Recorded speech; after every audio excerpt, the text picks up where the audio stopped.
সাইয়েদনা জিব্রাইলকে বললেন, জিব্রাইল তুমি এক কাজ করো, ফেরাউনের মাথাটা একটু পানির মধ্যে ঠেসে ধরো, আরো কয়েক ঢোক পানি ফেরাউনের পেটের ভেতরে ঢুকিয়ে দাও। খেতে খেতে ফেরাউন শেষ।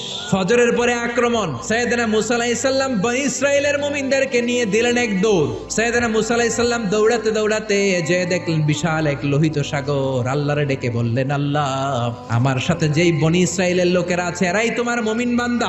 আজ যদি ফেরাউনের কবলে সবগুলো বনী ইসরাইলের মুমিন বান্দা নিহত হয়ে যায়, মিশরের জমিনে তোমার নামের জিকির করার মতো দ্বিতীয় কোনো লোক থাকবে না রে আল্লাহ।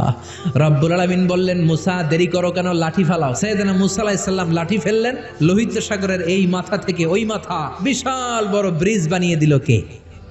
সাইয়েদনা মুসা আল্লাহর জিকির করতে করতে বনী ইসরাইলের সব মুমিনদেরকে নিয়ে পার হয়ে গেলেন।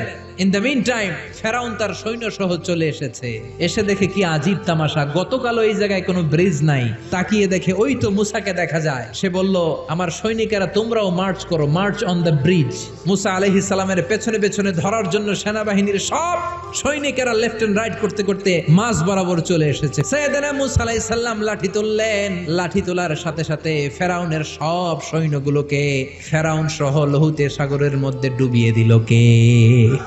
পানি খেতে খেতে এক একটার পেট এত বড় হয়েছে। ইসরায়েলি বিভিন্ন বর্ণনাতে এসেছে ফেরাউন পানি খেতে খেতে পটকা মাছের মতো এত বড় হয়েছে তার পেটটা। যখন আর খেতে পারে না, গলা সমান, হাত তুলে বলে আমি ঈমান আনলাম। আল্লাহ বলেন, no, the game is up, সময় শেষ, এখন আর ঈমান কাজ হবে না, ফেরাউন শেষ। কিন্তু ফেরাউনের ছেলেরা দুনিয়াতে আছে না নাই? ফেরাউনের চাচাতো ভাইদের গোষ্ঠী আছে না নাই? যারা নবীদের কথা সহ্য করতে পারে না, কোরআনের কথা সহ্য করতে পারে না, ইসলামের কথা শুনলেই গায়ে চুলকানি ধরে, এরকম বেয়াদব আছে না নাই? যুগে যুগে ফেরাউনের চাচাতো ভাইরা থাকবে, ফেরাউনের চেলা লস্কররা থাকবে, নমরুদের চেলা লস্কররা থাকবে, আর তাদের বিরুদ্ধে সাইয়েদনা ইব্রাহিম আর মুসা আলাইহিস সালামের মতো বলিষ্ঠ হুঙ্কার দিয়ে কালিমার দাওয়াত দিয়ে যেতে হবে। চিল্লায় বলেন ঠিক কিনা?